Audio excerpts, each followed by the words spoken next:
1964 में सीपीआईएम बना। यह भी समझना पड़ेगा कि सीपीआई थी ही, फिर सीपीआईएम क्यों बनी। मान्यवर, 1964 में सोवियत रशिया और चीन के बीच में झगड़ा हुआ, तो दोनों साम्यवादी राष्ट्र के अंदर अलग अलग विचारधारा की साम्यवादी सरकारें आई। जैसे अलग अलग विचारधारा की आई, तो यहां पर चीन की भी एक समर्थित पार्टी सीपीआई मार्क्सिस्ट खोल दी, जो अभी बोल रहे थे, अपने अमराराम जी बोल रहे थे। मान्यवर, ये दोनों पार्टियां कम्युनिस्टों की, एक रशिया में जब क्रांति हुई तब हुई, और एक रशिया के चीन के बीच मतभेद हुआ तब हुई। इसके बाद 69 में संसदीय राजनीति का विरोध करने के लिए, मेरी बात ध्यान से सभी लोग सुने, आपके माध्यम से मैं देश को भी कहना चाहता हूं, 1969 में सीपीआई एमएल मार्क्सिस्ट की स्थापना हुई। इसका उद्देश्य कोई विकास का वैक्यूम बनना नहीं था, कोई अधिकारों की रक्षा नहीं था। उसके संविधान में उद्देश्य था संसदीय राजनीति का विरोध कर सशस्त्र क्रांति करना, जो रशिया और चीन में कर चुके थे। मगर यहां राजाशाही नहीं बची थी, अंग्रेज यहां था नहीं, यहां संविधान से चलने वाली एक लोकतांत्रिक सरकार बन गई थी। फिर क्यों संसद का विरोध? चुनाव लड़ते, जीत कर आते, अपनी बातों को लोगों को मनवाते, मगर वैसे तो कोई बात सुनेगा नहीं। इसलिए सशस्त्र क्रांति, क्रांति कई प्रकार की होती है। वैचारिक क्रांति होती है, कुछ लोगों ने गीतों लिखकर क्रांति की है, महात्मा जैसे लोगों ने अहिंसक क्रांति करी थी। इन्होंने सशस्त्र क्रांति और दूसरा संसदीय राजनीति का विरोध करना, ये दो उद्देश्यों के साथ सीपीआई मार्क्सिस्ट बना। और मान्यवर, यही आज के माओविस्ट है। ये मूल समझे बगैर अन्याय अन्याय अन्याय अन्याय रटे जा रहे। भाई, अन्याय के लिए नहीं बनी है, हमारी संसदीय राजनीति का विरोध करने के लिए, संसद का जिसका आप सदस्य हो, इसका विरोध करने के लिए बने। उसके बाद में 75 में जैसे ही कांग्रेस का समर्थन मिला, एमसीसी माओइस्ट बनी और बिहार झारखंड केंद्रित पार्टी बनी। फिर पीडब्ल्यूजी 80 में बना, वो आंध्र केंद्रित बना। 82 में दलित किसान केंद्रित सशस्त्र संघर्ष CPI ML party unity Bihar में बनी। दलित किसान केंद्रित संघर्ष इनका उद्देश्य था। 98 में पीपल्स वॉर ग्रुप बना और उसमें माओवादियों का एकत्रीकरण हुआ। इतना सब करने के बाद भी वो सफल नहीं हुए और 2000 में PLJA बना, GA बना, जो सैन्य विंग बनी, गुरुल्ला फोर्स बनाई मान्यवर। और 2004 में ये PWG MCC दोनों का विलय हो गया। तो थियोरी वाले और हथियार उठाने वाले दोनों 2004 में विलीनीकरण हुआ।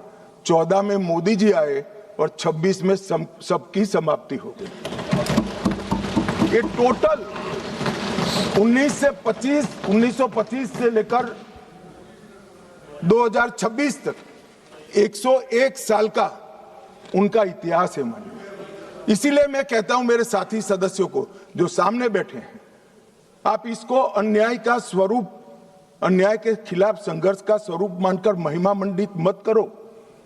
हम जिस सदन में बैठे इसका विरोध करने के लिए वो जन्मे हैं।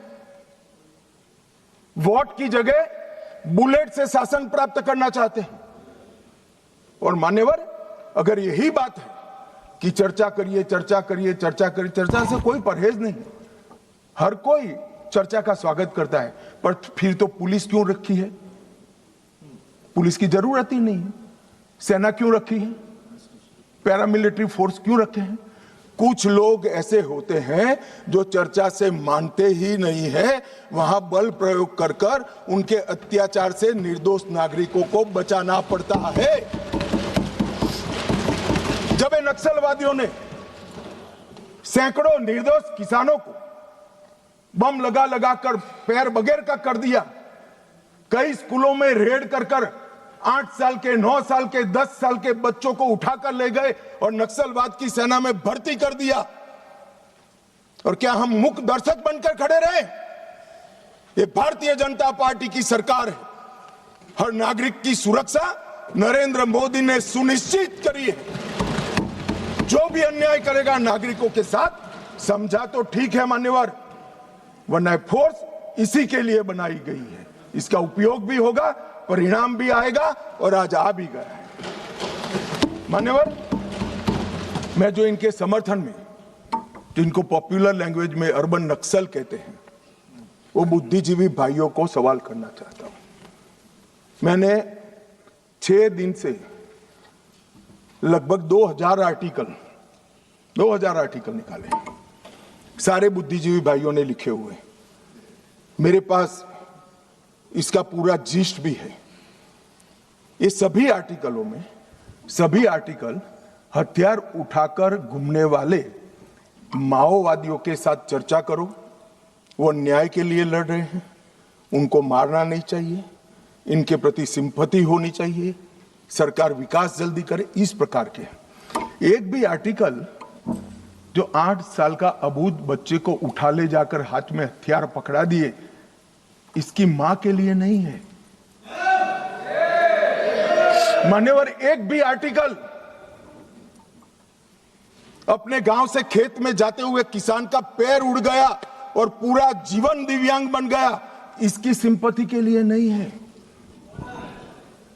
5000 से ज्यादा सिक्योरिटी फोर्सेस लड़ते लड़ते शहीद हो गए, उनकी विधवाओं के लिए एक भी आर्टिकल नहीं है, इनके अनाथ बच्चों के लिए एक भी आर्टिकल नहीं है।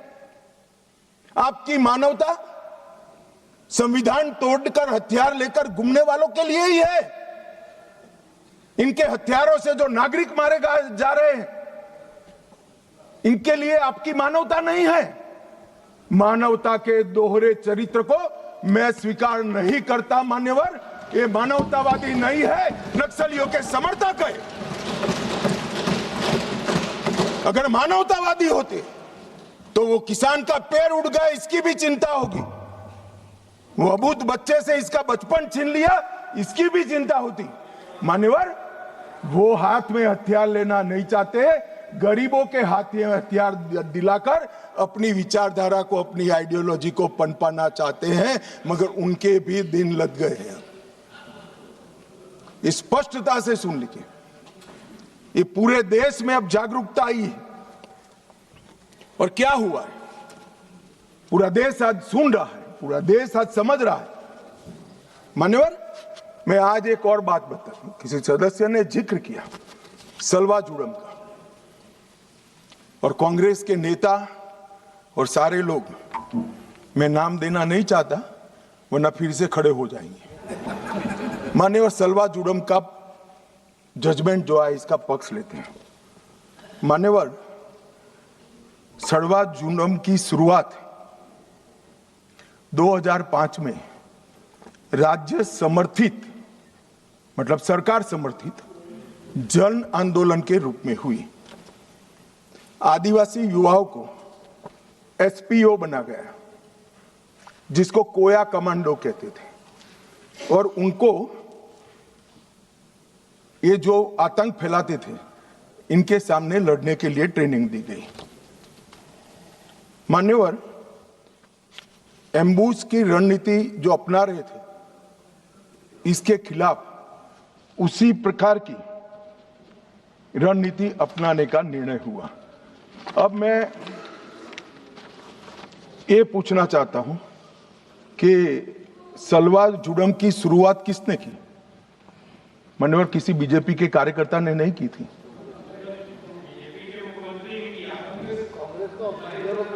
श्रीमान कर्मा ने किया था, जिनको नक्सलियों ने मौत के घाट उतार दिया, और वो कांग्रेस के नेता थे। मान्यवर, 5 जुलाई 2011 को सर्वोच्च अदालत ने नंदिनी सुंदर और अन्य लोगों ने एक विवाद दायर किया और सुप्रीम कोर्ट ने जस्टिस सुदर्शन रेड्डी के नेतृत्व में तय किया कि नक्सलियों के खिलाफ राज्य की ये लड़ाई गैर कानूनी है और तुरंत ही इनको हथियार वापस लेने का ऑर्डर कर दिया। परिणाम क्या हुआ मान्यवर? उनके हथियार वापस लिए गए। नक्सलियों के हाथ में हथियार थे, इन्होंने चुन चुन कर सलवा जुड़म में जुड़े हुए लोगों को मार दिया।